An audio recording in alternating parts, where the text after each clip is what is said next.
Welcome back to the deep dive. Today, we're doing something a bit different.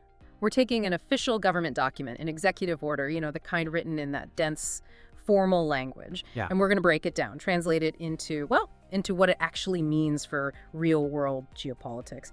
We're looking at a document that fundamentally shifts a key U.S. security relationship in the Middle East. So our mission here is to slice through all that legalese you find in the Federal Register and really get to the heart of this new U.S. policy on Qatar. Because honestly, this looks like more than just friendly words. It's a public security guarantee put down on paper. We need to understand what's promised and who's supposed to make it happen. Exactly. And we've got the source right here. It's Executive Order 14353, officially titled Assuring the Security of the State of Qatar, signed by President Trump back on September 29, 2025, and then, crucially, published in the Federal Register on October 6th of that year. Okay, the Federal Register.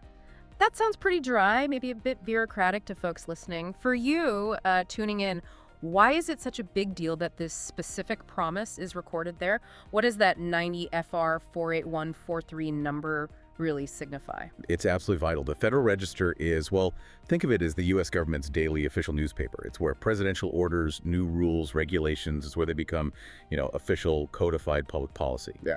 So this isn't just a speech or some internal memo. When an EO lands in the Federal Register, it's the definitive, legally binding policy statement. All government agencies have to follow it. It's a very loud, very public signal to the entire world. Right, a signal. Okay, let's unpack this guarantee then. Section 1, the policy part, it sort of lays the foundation, the why behind this big move. The EO doesn't just say Qatar is a partner, it lists specific things Qatar has done. What are those key contributions? Yeah, it's quite specific. It lists 5 main points justifying this new level of commitment. First, the obvious one, an enduring alliance and close cooperation. Standard stuff, but important. Second, and this is huge operationally, their role in hosting United States forces. Al Udeid Air Base, for instance, it's indispensable for regional presence. Third, it mentions enabling critical security operations. Fourth, Qatar is explicitly called a steadfast ally for peace and stability, not just in the region, but beyond. So those points really nail down the security partnership. But that 5th point, I found that really interesting because it seems to link their diplomatic work directly to this hard security promise. Absolutely. That's a key piece. The EO specifically praises Qatar for assisting the U.S. as a mediator to resolve significant regional and global conflicts. So see, the U.S. isn't just locking down a military base here, it's acknowledging and arguably protecting a crucial diplomatic channel, a unique asset. And what's striking is they don't really mince words about why now. The text explicitly says this policy shift is in light of the continuing threats to the state of Qatar posed by foreign aggression. No ambiguity there. Exactly. That phrase is the trigger, the stated reason for the whole order. It elevates the relationship. We're moving beyond just a partnership, where interests align, to something much stronger, a security guarantee. The U.S. is committing to defend Qatar's actual security and territory against outside attacks. A very public line in the sand. Okay, so if that's the policy shift, Section 2, the commitment, that's where the real teeth are, right? This is where it stops sounding like diplomacy and starts sounding like a defense pact. What's the absolute core line in Section 2A that makes this guarantee solid? The absolute crux is this phrase.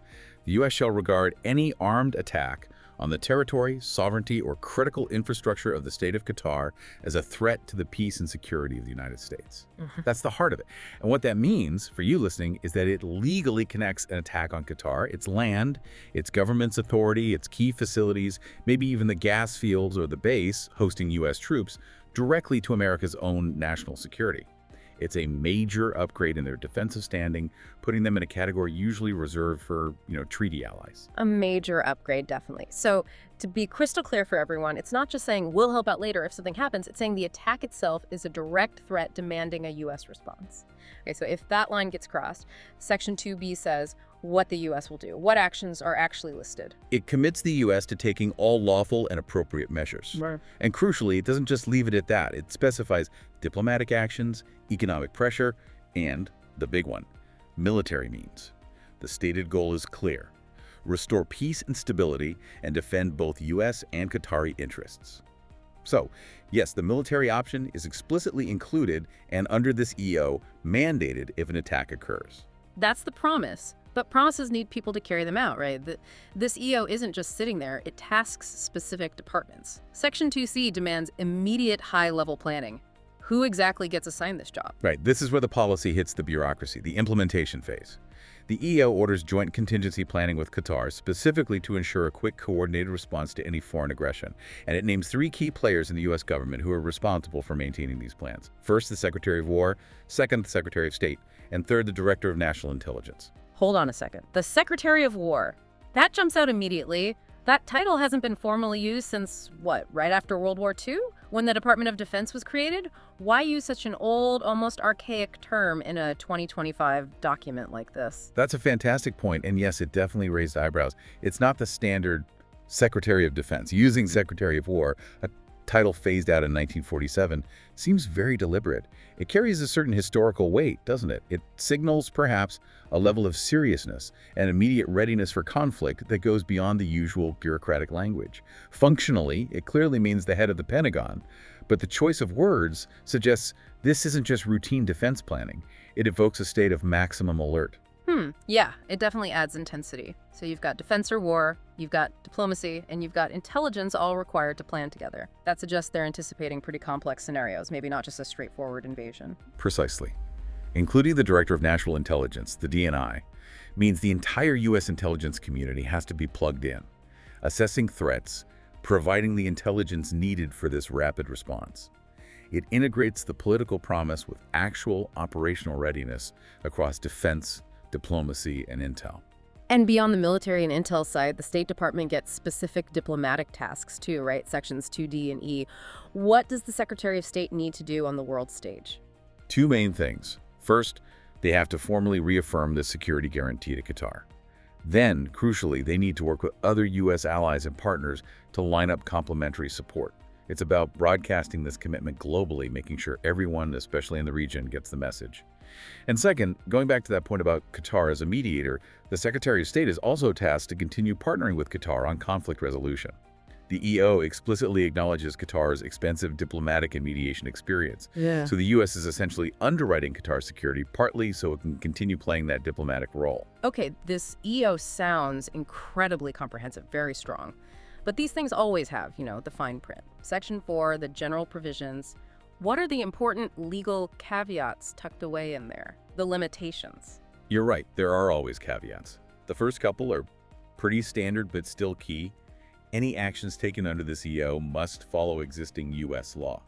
And really important, it's all subject to the availability of appropriations. Meaning Congress still has to approve the budget for all this year after year. The commitment is made, but the funding isn't automatic. Got it. But there's another clause, Section 4C, that sounds like a major legal shield for the U.S. government. What's that one about? Yes, Section 4C, that's critical.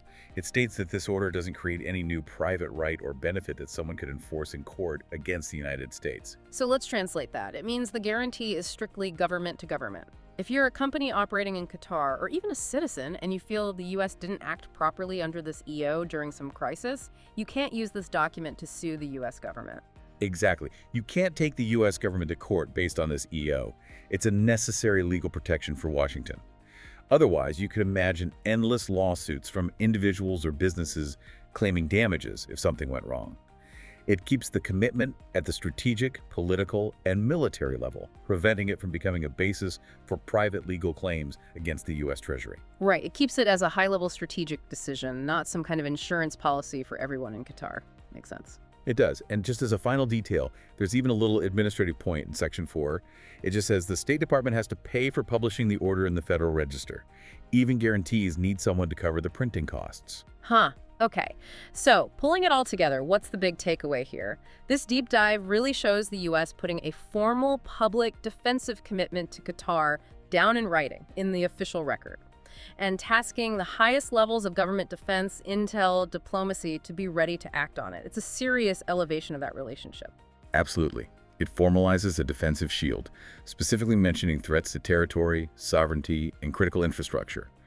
Using phrases like threat to the peace and security of the United States and bringing back terms like Secretary of War, Washington is sending a very, very clear message. Don't mess with Qatar. Which brings us to the final thought we want to leave you with, based directly on this EO. It explicitly mentions continuing threats as the reason for this guarantee. So here's the question to ponder. In a volatile region like the Middle East, How does making the security guarantees so formal, so public, and so clearly mandating military planning? How does that change the way Qatar's friends, and maybe more importantly, Qatar's rivals, make their strategic calculations now?